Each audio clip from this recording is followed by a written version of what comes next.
today. What has the process been like?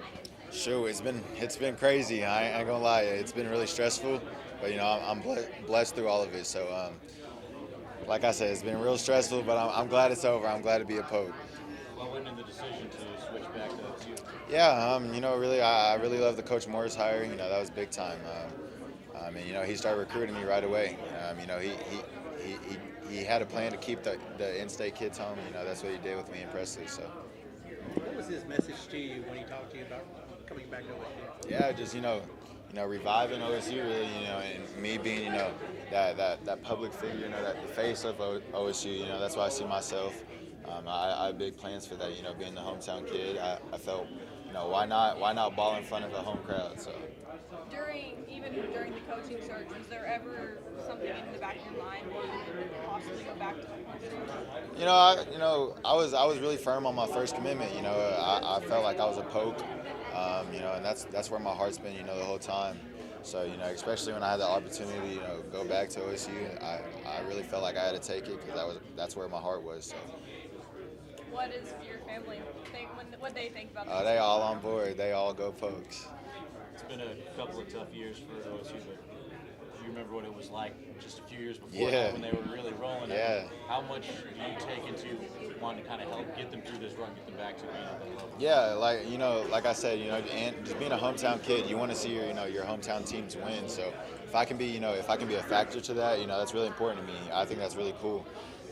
Like I said, just reviving OSU, bringing it to back what it used to be. How much appeal is it to have a coach that's number one in offense in the nation? Yeah, my eyes got big when I saw the hire. So that stat's really intriguing. Just all of his, not even just the stats, but the way he calls plays. The way he goes about the game. So. What is the conversations been like? Yeah, he was telling me come be the guy of the future really because first year so I'm gonna be building with him hopefully he brings his young weapons that he has the running back, the QB so I think we'll be dangerous. What was the recruiting process like when you decommitted to OSU? How many schools reached out? Yeah, it was my phone blew up. Really, I would say almost every school in the country hit me back up, like I said, it was a stressful time, but it was really a cool experience, just to go through it all. Did the former OSU staff keep contact with you between Gundy firing and Morris hiring? Yeah, I loved the staff. It wasn't so much decommitting from them. It was, I just had to protect myself. Make sure I had some opportunities to go play somewhere. That staff, they were great to me. Nothing but great words to say about them. Was making the phone call to KU tough? Oh yeah, because they were right there. I love that coaching staff. They were great through my recruiting process. They showed me Lawrence was home. I still feel like Lawrence it would be a really great place for me, but I feel I belong in Stillwater. How much of a relief is it to finally have the whole process done? Something you've been going through for years. Man, I know. It felt like I've been going through it for a long time, but it's finally over. I kind of just prayed last night. I was just thanking God. Thank you for putting me through this. The good, the bad. Just thank you for it all. So it's kind of a sigh of a relief. Just get it off my shoulders, get it finally done. I'll graduate early, so I'll be there in the next couple months. So. Your flip obviously was a little secretive.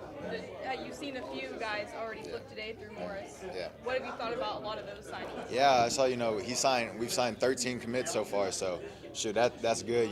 We're building the right class. We got our guys. We got the good ones that we want. So, I feel we'll be really good. This 26 class, being his first recruiting class at OSU, we're gonna make a statement. What's it like being with Braden? Yeah. Signing with Braden. Yeah, I've been talking to him throughout the whole process. Going to a school with a great athlete like him, like himself. I feel we'll take over. It's going to be me and him. Jinx has a rich history in football, and you rewrite the record books in so many ways. When you look back at your 3 years here, what is your big takeaway of being a part of this program, and kind of what are your lasting memories going to be of being a Trojan? Yeah, I couldn't say enough about Jinx. Me coming here as a sophomore, they welcomed me in. it was just welcome arms, the community. It was unlike no other. My pops, he told me, you know, coming to Jinx, it's a different feeling. I didn't believe him at first. I was like, he's just saying that because he graduated from there, but it really is. Jinx, it's special. I can't lie. So I plan to bring my kids back here, you know, when I have kids. So it's a place like that, you know. You just want to bring your family here for them to experience it as well. Your dad has been really active on social media. How much has he been there for you during this process? You know, he's my right-hand man. You know, he's helped me through it, you know, 100%. I couldn't thank him enough, to be honest.